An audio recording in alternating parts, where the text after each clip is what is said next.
Her name is Emily, and she's 33 years old. Her address is the Oklahoma City Zoo. Emily is now recovering from robotic-assisted surgery, and the future looks good for this lowland gorilla. The video for this story was provided by the Oklahoma City Zoo. A lowland gorilla at the Oklahoma City Zoo is probably the first ever to undergo robotic-assisted surgery. Years ago, Emily developed a hernia.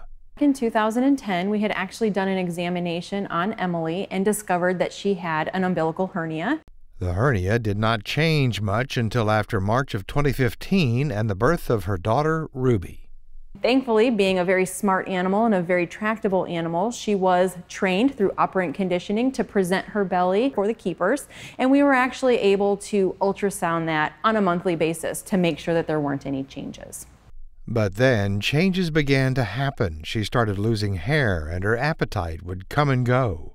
We really decided at that point that maybe surgery was the best option for her so that she did not develop any sort of life-threatening condition. Doctors decided they needed some very special equipment to aid in this surgery, mainly because you can't stop a lowland gorilla from picking at her stitches. So that meant it was time to roll in a robot. The machine is used to make very small incisions to allow the doctors to go in and make the needed repairs. There is no big incision afterwards, and healing time is drastically reduced. There literally was just 3 small puncture holes into her abdomen in which little metal ports were implanted so that little instruments could go in and do all of the surgical work on the inside. Once the incisions were made, the robot unit took over with a doctor at the controls. The robot unit that came in, and that is actually what performed the surgery, with the surgeon at a console unit controlling the different arms. The doctors removed all the material that was involved in the hernia, and then the robot, with the surgeon at the controls, sewed her back up.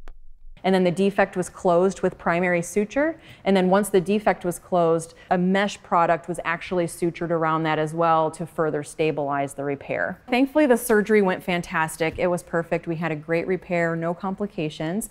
So what Emily is doing right now, she's actually resting. She's away from her family group, but she can see them at all times during the day. Emily continues to recover well with no apparent discomfort or pain. It took a team of medical professionals to do all the testing and the actual surgery, including the zoo's veterinarian team and human doctors, and oh yes, a robot.